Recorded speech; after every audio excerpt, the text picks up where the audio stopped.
ব্যক্তিগতভাবে বিভিন্ন রকম বিধ্বস্ত অবস্থা থেকে আলোচনা শুরু করছি। আমার আলাপে হয়তো বেশ কিছু জায়গায়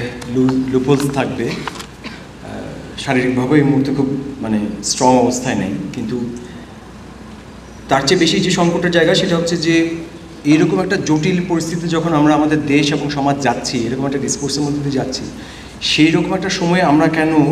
সিনেমার মতো একটা বিষয় নিয়ে আলোচনা করতেছি, এই ব্যাপারটা বোধহয় আমার মনে হয় একটু পরিষ্কার করা দরকার। কালচারাল পলিটিক্স ব্যাপারটা এত বড় আর বিস্তৃত যে এটাকে আসলে একটা বা দুইটা আলাপে কতটুকু এই আর্গুমেন্টটাকে ধরা যাবে এবং সেইটাকে মিছিলা করে সিনেমাকে মিছিলা করে, বিশেষ করে সিনেমার প্রযোজনা বা প্রদর্শনী বা অনুদান বা সেন্সর, এগুলো ব্যক্তিগত গল্পগুলোকে কিভাবে কালেকটিভ গল্পের মধ্যে দেখা যাবে, সেইটা আসলে একটা বিশাল স্ট্রাগল। এবং আজকের আলাপটাকে আসলে আমি সেই জন্য কোনো প্রকার প্রবন্ধ আকারে প্রস্তাব না করে বরঞ্চ একটা ওপেন, যেটা বিলকিস বললেন যে সে একটা ওপেন এন্ডেড একটা ডিসকোর্স হিসেবে আপনাদের সামনে হাজির করতে চাই। এবং এইটা হাজির করার ক্ষেত্রে আমি মূলত কালচারাল ডিসকোর্স এমন একটা ব্যাপার যে আমরা যদি গত 50 বছর বা গত 20 বছর বা গত 100 বছরের বিভিন্ন দশকের দিকে তাকাই, দেখা যাবে যে প্রত্যেকটা দশকেরই উপর বেস করে কিন্তু 4টা-5টা করে বিশাল বিশাল থিসিস তৈরি করা যায়। তো আমি অত বড় চ্যালেঞ্জ কিছুতেই এখানে প্রপোজ করছি না, বরঞ্চ আমি আমাদের একদম সদ্য যে একটা নতুন দিন বা নতুন একটা যে বিজয়, সেই বিজয়ের যে প্রেক্ষাপট গত 10-12 বছরের একটা বিশেষ সময়। 10-12 বছর এই জন্য বলছি যে গত 16 বছরের আওয়ামী রেজিমের যে প্রথম 3-4 বছর, সেই 3-4 বছরকে একটা গণতান্ত্রিকভাবে নির্বাচিত সরকারের যে আচরণগুলো ছিল সেগুলোর যখন পরিবর্তনটা হওয়া শুরু করে, সেই সময়টাকে আমি একটু আইডেন্টিফাই করতে চাই গত 10-12 বছর। এবং এই 10-12 বছরে এত বিচিত্র সব ঘটনা ঘটছে যেখান থেকে আসলে একটা বা দুইটা ঘটনা বা কয়েকটা বিষয়কে আলাদা করে দেখাটা প্রায় অসম্ভব। কিন্তু একই সাথে আমরা যদি এই আপাত সহজ কয়েকটা ফ্রেমওয়ার্কে আমরা দেখি, তো যে ধরেন নিপীড়নমূলক রাষ্ট্র ব্যবস্থা বা ক্লিপ্টোক্রেসি বা অলিগার্কি, এই জাতীয় ছোট ছোট ফ্রেমে এই বিশেষ সময়টাকে যদি আমরা দেখি, তাহলে আমার কাছে মনে হচ্ছে যে আমরা একটা ক্রিটিক্যাল ডিসকোর্সকে হয়তো মিস করে যেতে পারি। বরঞ্চ আমাদেরকে এইটার পেছনে যে বা এটার আড়ালে যে অনেক কিছু লুকায় থাকে, এই প্রত্যেকটা ডিসকোর্সের পিছনে সহজভাবে যে সূত্রগুলো আমরা ব্যবহার করি, তার পেছনে তার আড়ালে যে আরও অনেক রকম জটিল সূত্র কাজ করে, সেইগুলোকে আমরা টাচ করতে পারি কিনা বা আইডেন্টিফাই করতে পারি কিনা সেই আলাপটা করার চেষ্টা করব। আমি শুরু করতে চাই প্রায় 16 বছর আগের একটা ঘটনা দিয়ে। 16 বছর আগের, প্রায় সম্ভবত 2008 বা 2009 সালের ঘটনা। তখন তারেক মাসুদ জীবিত ছিলেন এবং উনি প্রথম আলোতে সম্ভবত একটা কলাম লিখেছিলেন অথবা একটা সাক্ষাৎকারে বলেছিলেন যে জাতীয় চলচ্চিত্র পুরস্কারের মতো এত গুরুত্বপূর্ণ একটা বিষয়কে এত ঘটা করে আয়োজন না করে আমাদের এই ফরিদুর সাগরকে সবগুলো পুরস্কার দিয়ে দিলেই তো ভালো হয়। তো এইটা প্রায় গত 2 দশকে কিন্তু আমরা প্রায় অভ্যস্ত হয়ে গেছি। আমাদের কিন্তু এই জিনিসটা নিয়ে আমরা কোনোভাবে কোথাও প্রশ্ন করি নাই যে একটা প্রাইভেট টেলিভিশন চ্যানেলের মালিক ডজন পুরস্কার প্রতি বছর নিয়ে যাচ্ছেন এবং এটা নিয়ে আমরা কোনোভাবে প্রশ্ন করতে অভ্যস্ত হই নাই। ঘটনাচক্রে ওই দিনের ওই তারেক মাসুদের সাথে আমি গাড়িতে ছিলাম, আমরা মানিকগঞ্জে যাচ্ছিলাম একটা কাজে। সেই যাওয়ার সময় ওনার কাছে ওই পত্রিকা, ওই সাক্ষাৎকার বা লেখাটা প্রকাশ হওয়ার পরপর যে ফোনগুলো আসছিল, সেই ফোনগুলো কিন্তু বেশিরভাগই ছিল আমাদের তরুণ অনেক নির্মাতাদের, এবং যাদের কেউ এখন আমাদের অনেক রকম দিশারি বা অনেকে খুবই জনপ্রিয় বা অনেকে খুবই বিপ্লবী। কিন্তু মজার ব্যাপার হলো তাদের একজনও কিন্তু তারেক মাসুদকে তার লেখাটা সমর্থন করে কোনো ফোন করেননি, বরঞ্চ তাদের যে মূল বক্তব্য ছিল সেটা হচ্ছে যে এত বড় একজন প্রডিউসার বা এত বড় একটা পেট্রনকে উনি কেন নাম ধরে এরকমভাবে পত্রিকায় উল্লেখ করলেন। সেই জন্যই এই যে গত 10-12 বছরে যেটা অলিগার্কি বলে আমরা একটা শব্দে পরিচিত হয়েছি, যেটাকে আমরা সাধারণত অর্থনীতির পেরিফেরির মধ্যে দেখি, সেটাকে অর্থনীতির পেরিফেরিতে না দেখে সাংস্কৃতিক পরিমণ্ডলে বা এর যে স্ট্রাকচারের মধ্যে এটাকে চিহ্নিত করা যায় কি না, এবং এই অলিগার্কিটা কি একদমই নখদন্তহীন কালচারাল সেক্টরে, নাকি এর একটা রাজনৈতিক অর্থনৈতিক চরিত্র একে চালায় এবং এটা এক ধরনের আমাদের আজকে যে সাংস্কৃতিক পাটাতন সেটা তৈরি করে। আমি এক ভদ্রলোককে চিনি যার দাদা পূর্ব পাকিস্তান আমলে একজন অত্যন্ত গুরুত্বপূর্ণ এবং প্রথিতযশা একজন প্রকৌশলী ছিলেন, এবং তার বাবাও একজন তার দাদা পরিবারের সাথে, মুজিবের সাথে, শেখ মুজিবুর রহমানের সাথে একজন ব্যক্তিগতভাবে খুবই সখ্যতা ছিল। তার বাবা আমাদের আওয়ামী লীগ সরকারের একজন খুবই প্রভাবশালী মন্ত্রী ছিলেন, এবং এই ভদ্রলোক নিজেও গেল যে ডামি ইলেকশনটা হলো, সেই ডামি ইলেকশনে উনি নিজেও কিন্তু একজন সংসদ সদস্য নির্বাচিত হয়েছিলেন। এখানে আমি কয়েকটা জিনিস মার্ক করতে চাই এই ভদ্রলোকের ব্যাপারে, মানে এখানে কোনো ব্যক্তি আক্রমণ নয়, এটা আমাকে ভুল বুঝবেন না, যেহেতু আমরা একটা ডিসকোর্স করছি, যদিও এটা পাবলিক রেকর্ড হচ্ছে, কিন্তু আমার মনে হয় এই ডিসকোর্সগুলো বোঝার জন্য এই ডিটেলসগুলো খুব জরুরি। প্রভাবশালী রাজনৈতিক উত্তরাধিকারী ভদ্রলোকের বাংলাদেশের এনার্জি সেক্টরে বা ইনফ্রাস্ট্রাকচার ব্যবসার বিশাল লেগেসি আছে তার, এবং চট্টগ্রাম ও কক্সবাজার হাজার হাজার কোটি টাকার মানে হোটেল সাম্রাজ্যের একটা উত্তরাধিকার, এবং আমাদের যে দরবেশ কেন্দ্রিক যে শেয়ার মার্কেটের যে সিন্ডিকেটটা আছে তাকে ঘিরেও তার কোম্পানির নামে বেনামে বিভিন্ন রকম যুক্ততার খবর পাওয়া যায়। তো এই ভদ্রলোক যখন পশ্চিম থেকে পড়াশোনা শেষ করে দেশে ফিরলেন, উনি দেশে ফিরেছিলেন তার স্ত্রী, ইউরোপীয় স্ত্রী সহ এসেছিলেন, এবং সেই ইউরোপীয় স্ত্রী যেটা হয় যে ঢাকা শহরে মানে বিদেশি উনি এক ধরনের বিশাল উত্তরাধিকার, ফ্যামিলির উত্তরাধিকার, সেখানে তার তেমন কিছু একটা করার ছিল না, কিন্তু আর 5টা ইউরোপিয়ান কনসুলেটদের স্ত্রীদের মতোই তার খুব ইচ্ছা ছিল যে কোট আনকোট পোস্ট কলোনিয়াল দরিদ্র বাংলাদেশের কালচারে কন্ট্রিবিউট করার, পোস্ট কলোনিয়াল দরিদ্র বাংলাদেশের কালচারে কন্ট্রিবিউট করার, এই ফ্রেজটা আমি তার কাছ থেকে কোনো একটা ফর্মে শুনেছিলাম। এবং তার এই ব্যক্তিগত খাইশ মিটাইতেই একরকম 2004 সালে একটা খেলনা হিসাবে বাংলাদেশের প্রথম যে মাল্টিপ্লেক্স বা প্রধানতম যে মাল্টিপ্লেক্স সেটা তৈরি করা হয়। এখন প্রশ্ন হচ্ছে যে 60, 70 বা 80 বা 90 দশকে গড়ে উঠেছে চলচ্চিত্র ইন্ডাস্ট্রি, বা 80 বা 90 দশকের যে চলচ্চিত্র আন্দোলন বা প্রতিষ্ঠিত কলাকুশলী বা শিল্পী যারা ছিলেন, বা 00 দশকের আর্ট হাউসের যে ফিল্ম মেকার যারা ছিলেন, তাদের সাথে কোনো প্রকার বোঝাপড়া বা কোনো প্রকার সংযুক্তি আদান প্রদান ছাড়াই এই যে একটা পপকর্ন কালচার এবং কর্পোরেট যে সিনেমাকে কর্পোরেট কালচারে নিয়ে যাওয়ার যে একটা প্রক্রিয়া শুরু হয়েছিল 00 দশকে, সেইটার একদম কেন্দ্রবিন্দুতে পাওয়ার ডিনামিক্সে, মানে ফিল্ম ইন্ডাস্ট্রির পাওয়ার ডিনামিক্সের কেন্দ্রবিন্দুতে চলে আসছিলেন এই ভদ্রমহিলা। এখন ফিল্ম ডিস্ট্রিবিউশনের যে প্রতিষ্ঠিত যে ব্যবস্থাপনা ছিল যে এফটিসিকে নিয়ে, যেটাও অত্যন্ত মানধাতার, ডেফিনেটলি সেটারও অনেক করাপ্ট সিস্টেম আছে, কিন্তু এই মাল্টিপ্লেক্স কিন্তু সম্পূর্ণভাবে এক্সিস্টিং যে রুলস অ্যান্ড রেগুলেশন সেটাকে একরকম পাশ কাটিয়ে এক ধরনের মানে মেগালোম্যানিয়াক একটা চরিত্রে আবির্ভূত হয় 00 দশকে। 11 পট পরিবর্তনের পর এই ভদ্রমহিলার শ্বশুর, মানে এই ভদ্রলোকের বাবা মানে অ্যারেস্ট হন আরও অনেক রাজনীতিকের সাথে, এবং ঠিক তারপরই এই ভদ্রমহিলা দেশ ছেড়ে ইউরোপে তার দেশে চলে যান তার নিজের দুই সন্তানকে নিয়ে, এবং ঠিক তারপরেই এই ভদ্রলোক মাল্টিপ্লেক্সের সিনে আবির্ভূত হন। এবং দেশি নির্মাতাদের ব্যক্তিগতভাবে উনি অনেক সময় বলেছেন যে বাংলাদেশি সিনেমা উনি আসলে মাল্টিপ্লেক্সে চালান একটা CSR বা কর্পোরেট সোশ্যাল রেসপন্সিবিলিটির জায়গা থেকে, ওনার বরঞ্চ হলিউড বা বলিউডের ব্যবসা করাটাই উদ্দেশ্য। সো এইরকম কথায় আমি মানে ওনার এরকম কথা সহ্য করার জন্য আমি একদম মোটামুটি দুনিয়ায় অনেক রকম মানে ভালো স্বীকৃতি পাওয়া অনেক ফিল্ম মেকারকে দেখেছি চুপচাপ বোকা বোকা হাসি হেসে সহ্য করতে, বা মানে কয়েক বছর ধরে ইউরোপীয় ফিল্ম ফেস্টিভ্যাল বলে একটা মানে উৎসব হয়, যেখানে কিনা আবার সেই কনসুলেট পাড়ার মানে মোস্টলি কিছু মানুষজন দাওয়াত পায়, সেখানে আমাদের ফিল্ম ফ্যাটার্নিটির সাথে তেমন কোনো যোগাযোগ হয়নি, ইন্ডাস্ট্রি আর্ট হাউস কারোর সাথে তেমন কোনো যোগাযোগ হয়নি। এবং সেইটাকে কেন্দ্র করে এই ভদ্রলোক একটা গত কয়েক বছর বেশ সুন্দর একটা মানে পাওয়ার বা মানে সোশ্যাল পাওয়ার গেইন করার মানে একটা জায়গায় পৌঁছাইছেন, এবং এই উৎসবটা কিন্তু এখন গত কয়েক বছর ধরে আমাদেরই একজন প্রযোজক একরকম মানে বাণিজ্যিক এঙ্গেজমেন্টে প্রডিউস করছেন। আমার কাছে মনে হয় কি তাইলে এই অলিগার বা এই যে প্রডিউসার এদেরকে দোষ দেওয়ার চাইতে কি আমরা আমাদের নিজেদের দিকেও তাকাবো কিনা, আমাদের নিজেদের দিকে তাকাবো মানে হচ্ছে আমি বলতে চাচ্ছি যে গত 16 বছরে আপনি যদি দেখেন যে আমি যদি অনুদানটার দিকে তাকাই যে কোন কোন ছবি অনুদান পাইছে, কারা কারা অনুদান পাইছে, আমি সেই অনুদানে কিছুই বানানো হয়েছে, আমি নিজে একজন অনুদান প্রাপ্ত ফিল্ম মেকার হিসেবে কথাটা বলছি, আত্মস্বীকৃতি নিয়ে সেলফ ক্রিটিক্যাল জায়গা থেকে কথা বলছি, যে এইগুলো তো সবই পাবলিক ইনফরমেশন, যে কেউ চাইলে রিসার্চে আপনারা এগুলো একটু গবেষণা করে পুরো জায়গাটা বের হয়ে আসবে। কিন্তু আমি এটার একটা অন্য একটা অ্যাঙ্গেল থেকে একটুখানি দেখি অনুদান ব্যাপারটাকে। চলচ্চিত্র অনুদান কমিটির একটা মিটিংয়ে একবার সচিবালয়ে আমি গিয়েছিলাম, এবং সেখানে আমাদের একজন শ্রদ্ধেয় নির্মাতা ক্রিটিক্যাল ফিল্ম ফ্যাটার্নিটির ছোট একটা অংশের মধ্যে হলেও যার একটা তরুণ নির্মাতাদের মধ্যে একটা পজিশন আছে, এইরকম একজন নির্মাতাকে দেখেছি মানে খুব রীতিমতো 2 হাত জড়ো করে অলমোস্ট উবু হয়ে চেয়ারে বসে আছেন তৎকালীন তথ্যমন্ত্রী ডক্টর মুরাদের সামনে, তার এক পাশে তথ্য সচিব আর এক পাশে নায়িকা কবরী। ডাক্তার মুরাদকে হয়তো অনেকেই মনে করতে পারবেন একজন জনপ্রিয় নায়িকার সাথে তার ফোনালাপ খুবই ভাইরাল হয়। ফোনালাপের চাইতে এই ফোনালাপের যে ভাষা, তার যে মানে তার যে ডিটেল ট্রিটমেন্ট, সেটা আমাকে অনেক বেশি মানে আহত করে। মানে এই ফোনালাপের ক্ষমতা কাঠামো এবং শিল্পী মাঝখানে যে দেনা-পাওনার সম্পর্ক এবং সেই সম্পর্কের প্রকৃতি এবং সরকার আর রাষ্ট্রের সাথে কালচারাল যে সম্পর্ক, এইটারও কিন্তু একটা আঁচ পাওয়া যায়। পাশে যে বসেছিলেন নায়িকা কবরী, তাকে হয়তো অনেকেই এখনকার প্রজন্মে চেনেন না, কিন্তু যারা মানে জানেন যে আমরা যারা 90-এর দশকের ঋত্বিক ঘটকের গীতাশিল্পী নদীর নামকে একটা কাল সিনেমা হিসেবে জেনে বড় হয়েছে, সেই ছবির রাজার ঝি চরিত্রে কবরীকে আমরা কখনো ভুলি নাই। বা 80-র দশকে তো মোটামুটি মধ্যবিত্তের খুবই জনপ্রিয় মুখ ছিলেন কবরী। এখন এই যে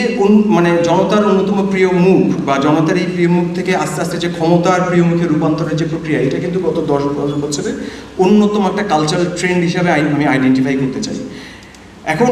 এইটাকে শুধু ওই কবরী দিয়ে শুরু হয়েছে, বা রিসেন্টলি আমরা দেখতে পাচ্ছি যে ফেরদৌসকে ঘিরে প্রচুর ট্রল হচ্ছে সোশ্যাল মিডিয়াতে। এখন প্রশ্নটা হচ্ছে কি, ফেরদৌসি কি প্রথম করেছিলেন এই কাজটা? মানে এর আগে তো আমরা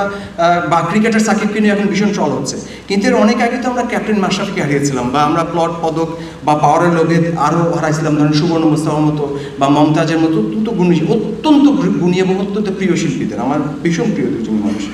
এখন এই ভয়াবহ রেজিমের প্রোপাগান্ডা মেশিনের দিকে যে তাকান, সিআরআই বলে যে জিনিসটা এখন প্রতিদিন আমরা জানতে পারছি বা পড়তে পারছি, এখন পাবলিক ফোরামে এগুলো নিয়ে আলোচনা হচ্ছে, সেটার অন্যতম কারিগর হিসেবে একজন অন্যতম জনপ্রিয় ব্যান্ড মিউজিকারের নাম কিন্তু শোনা যাচ্ছে বা মোটামুটি কিছু প্রমাণপত্র পাওয়া যাচ্ছে।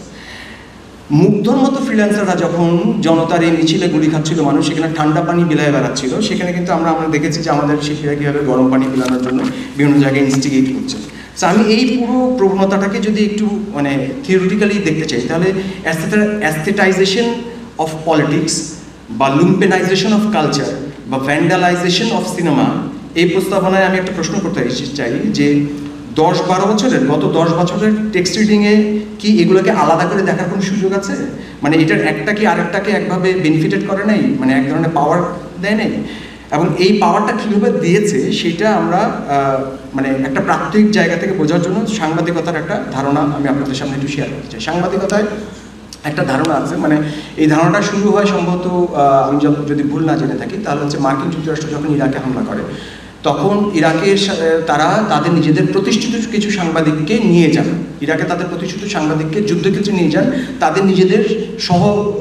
সহযাত্রী হিসাবে। এখন সাংবাদিক বা সাংবাদিকতার মতো এমন একটা পেশা যেটা কিনা অন্যতম গুরু দায়িত্ব হচ্ছে যে বিভিন্ন পক্ষের মধ্যে, বিবাদমান পক্ষ বা বিভিন্ন অপর পক্ষের মাঝখানে বসে একটা নিউট্রাল পার্সপেক্টিভ থেকে একটা ঘটনাকে তুলে ধরা, সেই জায়গাটা কিন্তু তখন কম্প্রোমাইজ হয়ে যায়। কারণ ওই সাংবাদিক যতই প্রতিষ্ঠিত হন না কেন, তিনি কিন্তু তখন মার্কিন যুক্তরাষ্ট্রের যে যুদ্ধ আইনি তাদের সাথে যুদ্ধক্ষেত্রে যাচ্ছেন এবং তাদের পয়েন্ট অফ ভিউটা থেকে ছবিটা দেখতে পাচ্ছেন। তো সেই কারণে কিন্তু তখন ওই সাংবাদিকতার একটা নাম হয় যে এমবেডেড জার্নালিজম বা মানে এক ধরনের আসক্ত সাংবাদিকতা। এখন এই এমবেডেড জার্নালিজমের কনসেপ্টটা থেকে ধার করে আমি যদি গত 10-12 বছরের আমাদের এখানে যে কালচারাল লুম্পেনাইজেশন হয়েছে বা এমবেডেড জার্নালিজমের মতোই নতুন একটা কালচারাল প্র্যাকটিস তৈরি হয়েছে, যাকে আমরা মানে এমবেডেড কালচার হিসেবে হয়তো আইডেন্টিফাই করতে পারি, তাহলে এই এমবেডেড কালচারের যে প্র্যাকটিসে গত 10-12 বছর কেউ একটা পক্ষ নিয়েছেন এবং সেই পক্ষটা বা পয়েন্ট অফ ভিউ রিপ্রোডিউস করে গেছেন, মানে সরকার বা রেজিমের যে পক্ষটা, সেই পক্ষটা তারা যে রিপ্রোডিউস করে গেছেন, এইটা আমরা প্রকটভাবে উপলব্ধি করি সম্ভবত আইডেন্টিফাই করি 2013 সালে যখন শাপলা শাহবাগ বাইনারিটা আমাদের সামনে আসে। এবং আশ্চর্য ঘটনা হলো এই এমবেডেড কালচার বা প্র্যাকটিসটা কিন্তু সরকারের পক্ষ থেকে যতটা উদ্যোগ নেওয়া হয়েছিল, আমাদের কালচার ফিল্ডের লোকরাই একরকম ঝাঁপায় পড়ছিল। এখন তারা যে এই যে একটা জাতীয়তাবাদী প্রকল্প নিয়ে দেশটাকে প্রায় 2 ভাগ করে ফেললেন, পক্ষে স্বাধীনতার পক্ষে বা স্বাধীনতার বিপক্ষে, এইটার তাত্ত্বিক বিচারে জাতীয়তাবাদের যদি আমি মানে সংজ্ঞাটাকে প্রশ্ন করি, প্রত্যেকটা জাতীয়তাবাদের কিন্তু 2টা পক্ষ থাকে, মানে একটা অপর থাকে বা শত্রু থাকে। যেমন পূর্ব পাকিস্তানের সময় আমাদের অপর ছিল হচ্ছে পশ্চিম পাকিস্তান, বা আমরা যখন অবিভক্ত বাংলায় যখন ছিলাম তারা বা ভারতবর্ষের অপর ছিল কিন্তু ব্রিটিশ। তাহলে স্বাধীন বাংলাদেশে জাতীয়তাবাদ প্রকল্পে নিজের দেশে নিজের শত্রু মিত্র চিহ্নিত করার যে প্রকল্প এবং সেই প্রকল্পে যে 1000 বছরের ইসলামিক ট্রেডিশন, এজমালি যে ভাষা, ইসলামী যে আচার অনুষ্ঠান, সেগুলোকে একরকমের হরধরে মৌলবাদ তকমা দিয়ে দেওয়া হয়েছিল এবং দেশের বৃহত্তর একটা জনগোষ্ঠীকে মানে চিহ্নিত করা হয়েছিল বা দাঁড় করানো হয়েছিল স্বাধীনতা চেতনা নামক একটা উগ্রবাদী প্রকল্পের বিপরীতে। এখন এই উগ্রবাদী পরিকল্পিত প্রকল্পের একদম ফ্রন্ট লাইনে কিন্তু ছিল সম্মিলিত সাংস্কৃতিক জোট। সম্মিলিত সাংস্কৃতিক কথা অনেকেই জানেন বা অনেকেই জানেন না, 80 দশকের অন্যতম গুরুত্বপূর্ণ একটা সাংস্কৃতিক জোট, যেটা স্বৈরাচার বিরোধী একটা কালচারাল ফ্রন্ট হিসেবে ছিল। ফয়েজ আহমেদ সর্বজন শ্রদ্ধেয় একজন সাংবাদিক বা আমাদের যে রুদ্রময় শহীদুল্লাহর মতো একজন কবি, তারা কিন্তু এটার একদম মানে নির্মাণের একদম প্রথম সারির মানে কারিগর ছিলেন। এবং এর পাশেও 80 দশকে শর্ট ফিল্ম ফোরাম আন্দোলন বা কবিতা পরিষদ উৎসব বা আমাদের আর্টিস্টদের যে ছিল সময় গ্রুপ, এই গ্রুপগুলো কিন্তু এই সম্মিলিত সাংস্কৃতিক জোটের একটা অংশীজন ছিল। এখন 71 পরবর্তী দেশে পুরো 90 দশক জুড়ে সম্মিলিতভাবে এইসব অংশীজনেরাই কিন্তু মানে অপরায়ণ প্রকল্প বা আদারিং প্রকল্প মানে এটার একটা বেস বা একটা পাটাতন তৈরি করছিলেন, এবং এর গুরুত্বপূর্ণ লিঙ্গুইস্টিক কন্ট্রিবিউশন সম্ভবত ছিল স্বাধীনতার চেতনা বনাম মৌলবাদ। এখন যদি 2020-21 একটা ঘটনা বলি, মানে সম্ভবত ওখানে তখন 3টা কন্টেন্ট নিয়ে হঠাৎ গেল আওয়াজ হচ্ছিল, যারা আমাদের সাথে যুক্ত ছিলেন তারা হয়তো মনে করতে পারবেন, মানে আমাদের স্বাধীনতার চেতনা চলে যাচ্ছে, আমাদের সংস্কৃতি চলে যাচ্ছে, এরকম একটা 3টা প্রকল্প নিয়ে ভীষণ মানে ঝামেলা শুরু হয়েছিল। এখন তখনও কিন্তু দেখা গেল যে ওখানে 50 জনের একটা গ্রুপ একটা করলেন, যে বিবৃতি দিলেন, এবং সেটা গেল রব করি। এখন এই পুরো যে প্রক্রিয়াটা, মানে এই পুরো প্রক্রিয়াটাই কিন্তু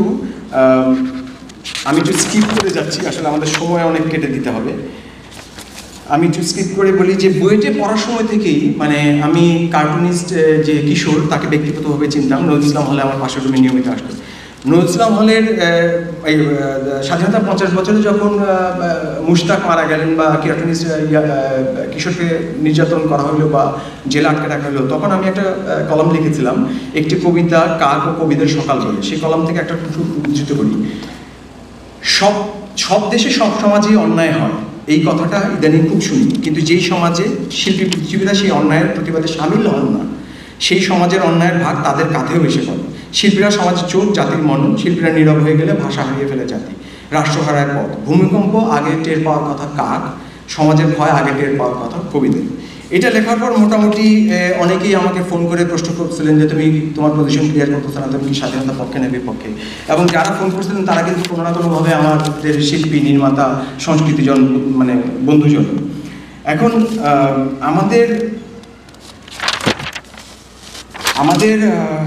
আমার চলচ্চিত্র যাত্রার পুরো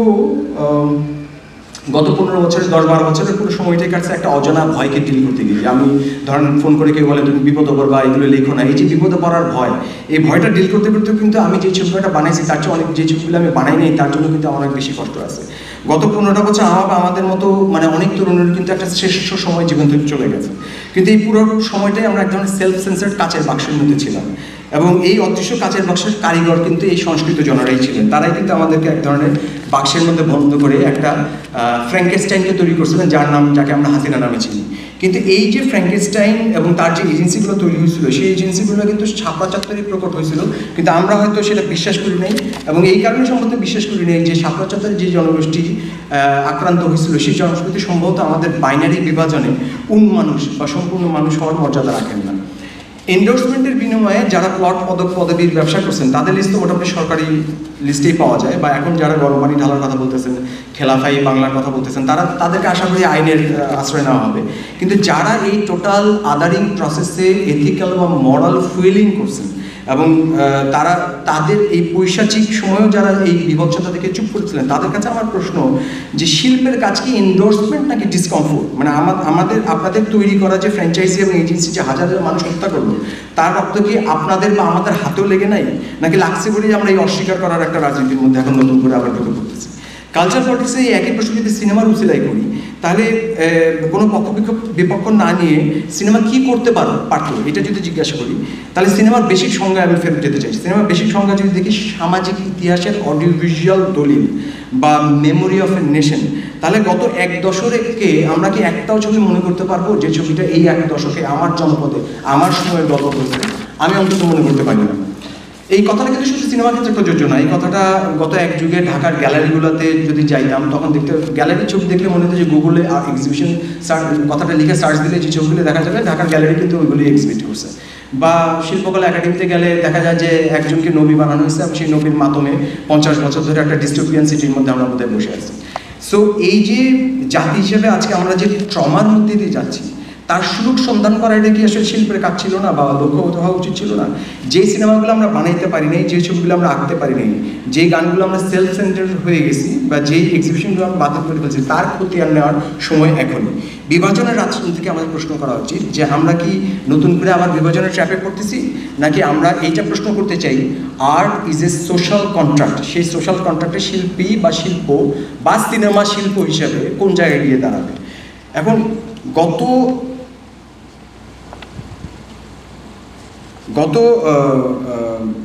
মানে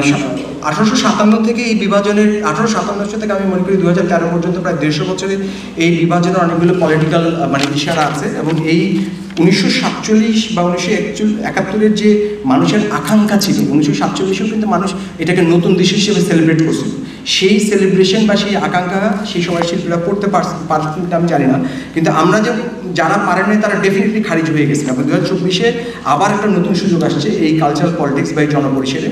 এখানে কোথাও না কোথাও এই অমীমাংসিত প্রশ্ন এরা যাওয়ার কোনো সুযোগ নেই, এটা আমাদেরকে অ্যাড্রেস করতে হবে। এবং বর্তমান বিপ্লবী সরকার বা কনস্টিটিউয়েন্ট অ্যাসেম্বলি বা নির্বাচনী বন্দোবস্ত নিয়ে যতগুলো আলাপ চলছে তারা নিশ্চয়ই তাদের আলাপটা চালাবেন, কিন্তু আগামীকালকের পলিটিক্যাল কালচার কী হবে সেটা নির্ভর করবে আজকের কালচারাল পলিটিক্সের উপর। সিনেমাকে উচিত করে আমি সেই জন্য কালচারাল পলিটিক্সে অস্বস্তিকর আলোচনাটা তুললাম। সামনে মানে অন্যান্য কালচারাল ফন্টেও নিশ্চয়ই আলোচনা বারবার তুলতে হবে। এই আলোচনাটা যদি আমি আজকে অ্যাভয়েড করে যাই তাহলে সামনে সম্ভবত আমাদেরকে আরও ভয়ঙ্কর একটা সময় ফেস করতে হবে, এবং সেই সময়টা সম্ভবত আরও অনেক রক্তাক্ত বা আরও অনেক বেশি মানে জিঘাংসামূলক হয়ে উঠতে পারে যদি আমরা এখনই প্রশ্ন না করি।